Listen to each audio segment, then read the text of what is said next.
What's up, everyone? You are listening to Locked On Now NHL, local experts on the biggest stories around the ice. I am your host, Kim Becker, and thanks so much for making Locked On Now your first listen every weekday. We've got our Locked On NHL host here to tell you everything you need to know from around hockey last night. We start with last night's biggest game between the Stars and Panthers in Dallas. The biggest game. Our Locked On Stars host called Dallas's win over the Florida Panthers Thursday the game of the year as the Stars won in a shootout.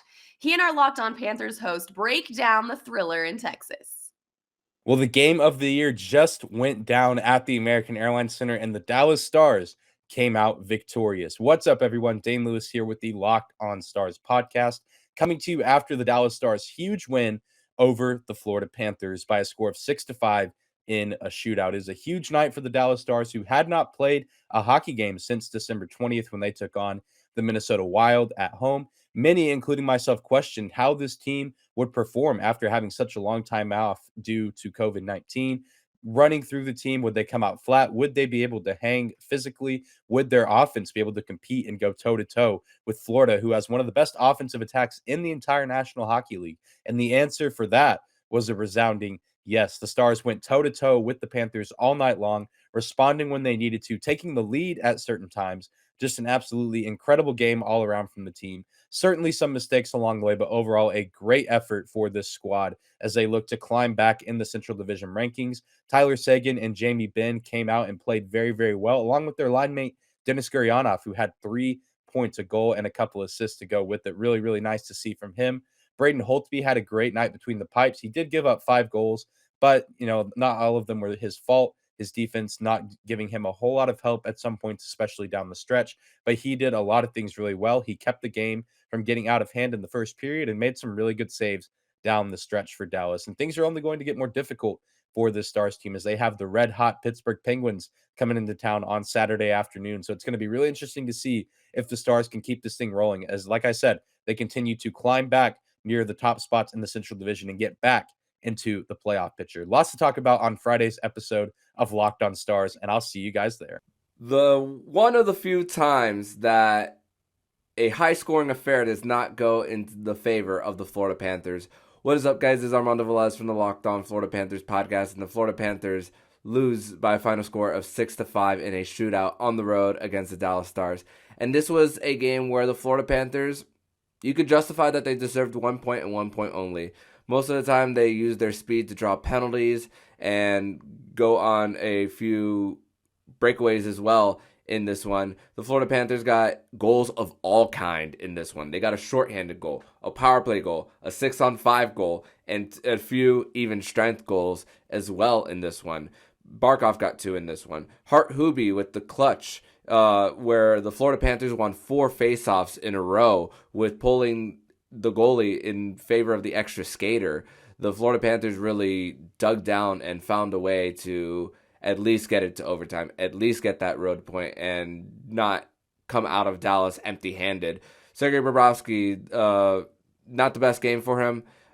Stick handling was not the best, and there was another time in the third period where he chose not to glove the puck and almost gave an opportunity for the Dallas Stars to win the game in overtime. But not the best game for Bobrovsky. The Florida Panthers still found a way. That's what matters. They found a way. Andrew Brunette, after the game, talked about how they let too many passengers in their lanes tonight for the Florida Panthers. So things that need to get cleaned up. But still, the Florida Panthers have now gone 14 straight periods with a goal and 4 straight games now as well with a power play goal. So this team is still trending in the right direction. So to listen to my recap of last night's 6-5 loss against the Dallas Stars, make sure to listen to my latest episode of the Locked On Florida Panthers podcast. Your first listen of the day. Let's go around the league. The Minnesota Wild won last night, but the fans in this state of hockey are still holding their breath as the win could have cost the Wild their young superstar to injury in the process. Locked On Wild breaks down all the news around the Minnesota win in Boston. Not a bad debut for hometown hero Matt Boldy, but all eyes await the injury news to Kirill Kaprizov. Hey, everybody, Seth Topol, host of Locked On Wild, your daily Minnesota Wild podcast, recapping the Wild's 3-2 win over the Boston Bruins, in which the Wild pick up their 20th win of the season and snap a 5-game losing streak. I'd love to talk about Matt Boldy scoring in his NHL debut in his hometown in front of his family. I'd love to talk about Kirill Kaprizov with another goal to give him a goal in 4 straight games and make him the quickest player to reach 40 points in a season in Minnesota Wild history in just 32 games. I'd love to talk about a desperately needed bounce-back performance from Kaapo Kähkönen to pick up the win. I'd love to talk about Jonas Brodin coming back and making an immediate impact for the Wild. But we got to talk about Trent Frederic and the dirty hit that sent Kirill Kaprizov to the locker room with what is likely going to be a long-term injury. A hit in which most players, if they know that they did something wrong, would look to see if the player that they hit is okay. Frederic instead tried to get into a fight. You tell me. So at this point, great for the Wild to get the win, but obviously it came at a price.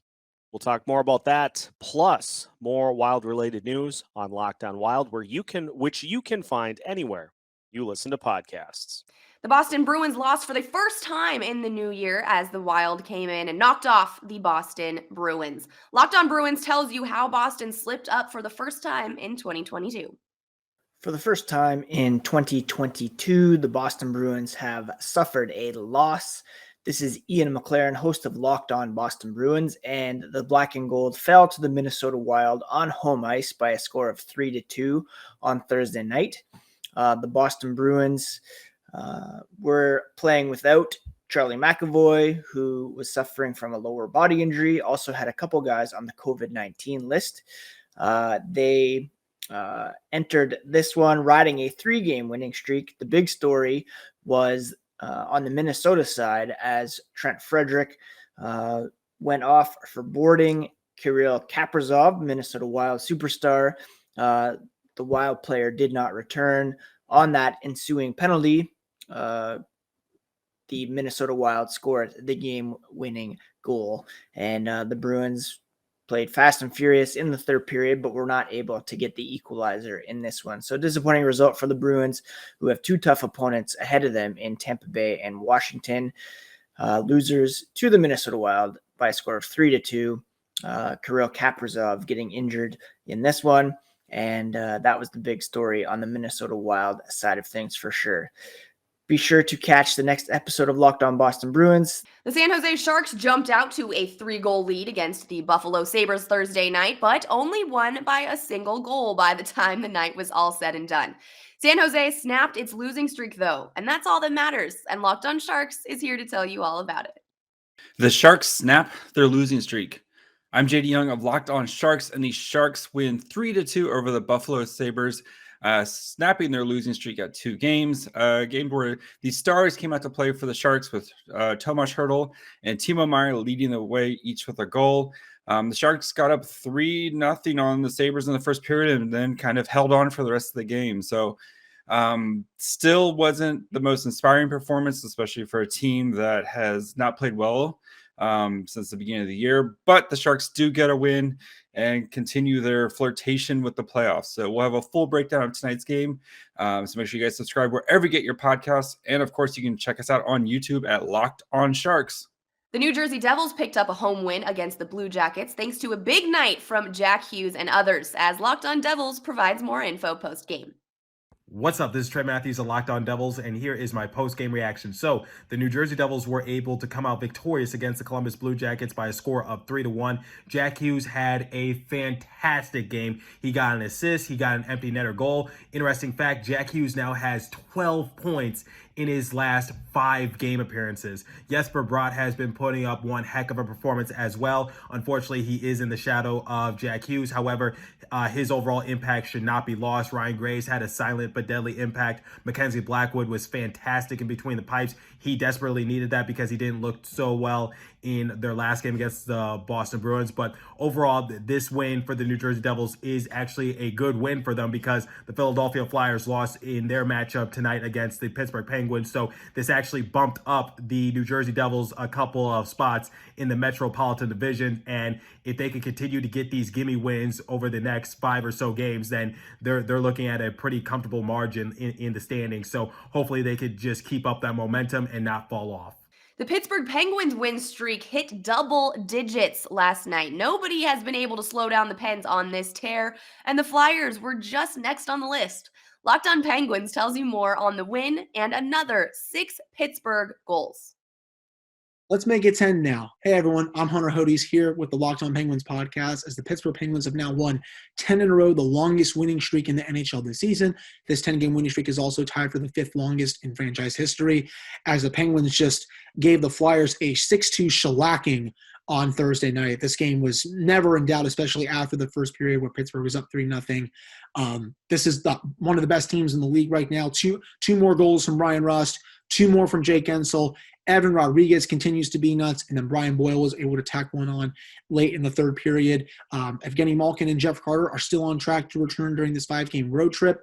Bet against the Penguins at your own peril at this point.